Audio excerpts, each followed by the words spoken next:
So you mentioned in regards to that bad review that you got, is there any kind of feedback that you've got where you kind of start looking at the game a little differently and started, like you mentioned before, kind of further examples of that, how Yeah, someone's feedback made you tweak the actual game itself?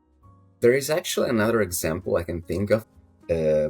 Apart from that one funny review about the game that should cost $2.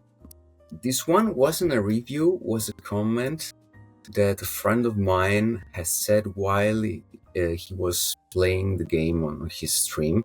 And can I shout out someone, or is it Go against ahead. you? Okay, okay. No, no, no, no, go ahead. Because I want to thank Jared Bair. I suppose you guys know Jared. He has been We know Jared, collaborating yeah? with Yeah. Fulcrum and 3D Realms for the past few years, and he's always been a very graceful person with me, always been very patient, and amongst his acts of patience, he decided to try Technoplazm on his stream, his own personal stream, even though he usually plays Darkest Dungeons and other RTS or RPG games. And since he has also a different kind of audience, that it's more about those type of games, he said something that really made me think, because once you work on something, after some point you start to lose perspective on what you're working on, because you see it every day. Yeah. Some critical thoughts get lost due to this, and he said something along the lines of the graphics of this game do not tell the whole story. As in, if this game had more modern graphics, it would have all the cards to be a minor success in the indie sphere. And not in a negative way, but more as in, the game feels good to play, is fun to play, but the art style is an acquired taste. So it can filter out a portion of the potential audience that may like indie games, but not necessarily like retro graphics, So they might like simplistic graphics, but simplistic in various air quotes could be also something like Fortnite, something like Fall Guys, or Hi-Fi Rush, something that's stylized, but it's not retro, and it's not even photorealistic like the big AAA. I was going to say this, yeah. If they want a melee shooter or something, Doom the Dark Ages is literally just released, and it's a very similar gameplay to Texnoplazm in that it's a mixture of the two genres.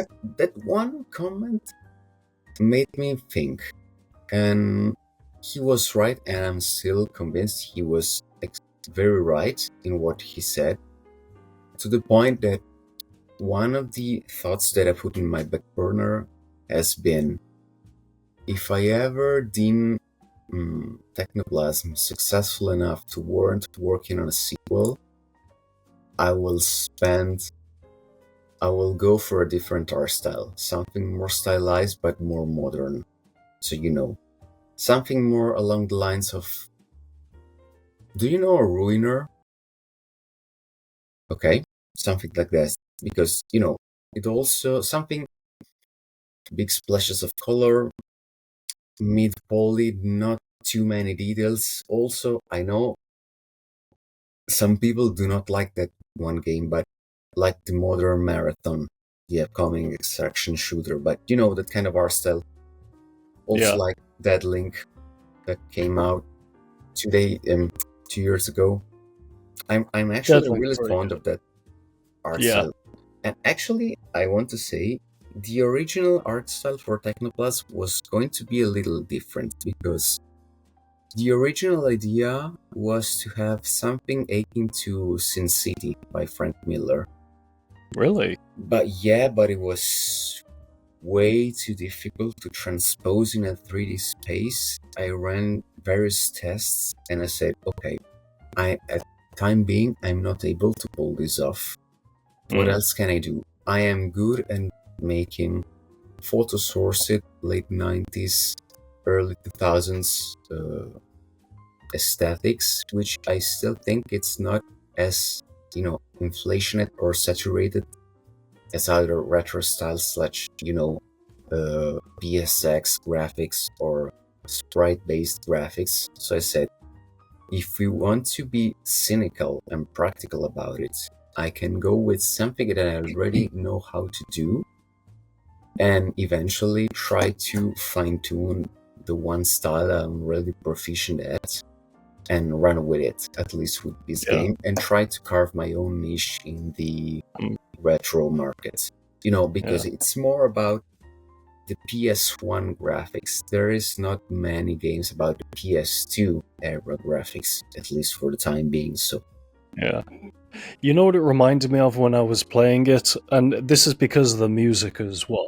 Being a teenager and sitting around with my friends playing Wipeout. yeah, Back in that era then, it had that...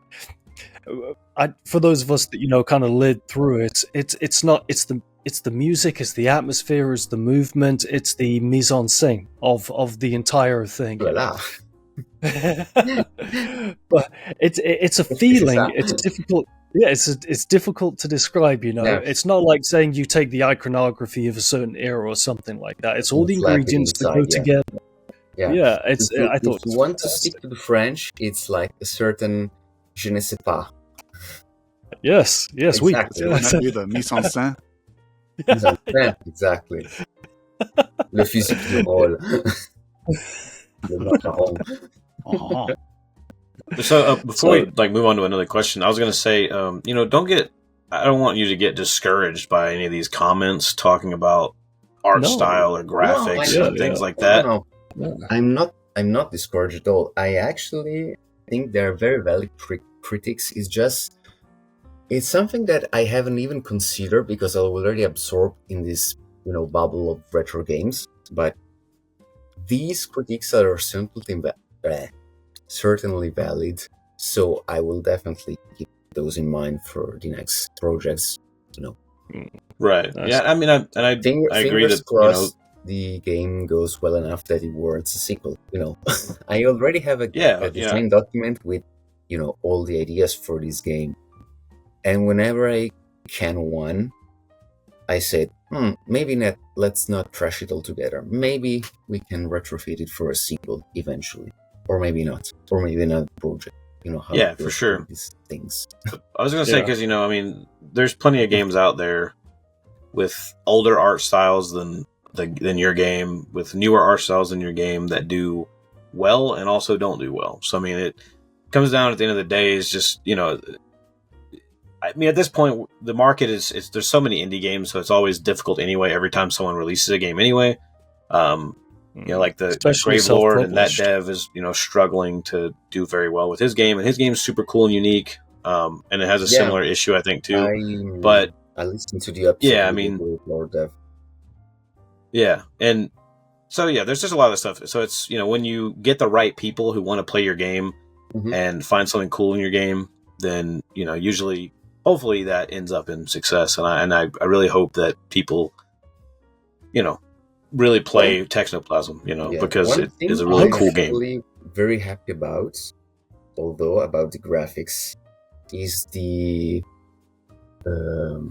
art direction for the key art and the promotional material, because it's very distinct. I think it's also it doesn't really give you the idea of the aesthetic of the game, but I like it for its simplicity. It's very red, very loud.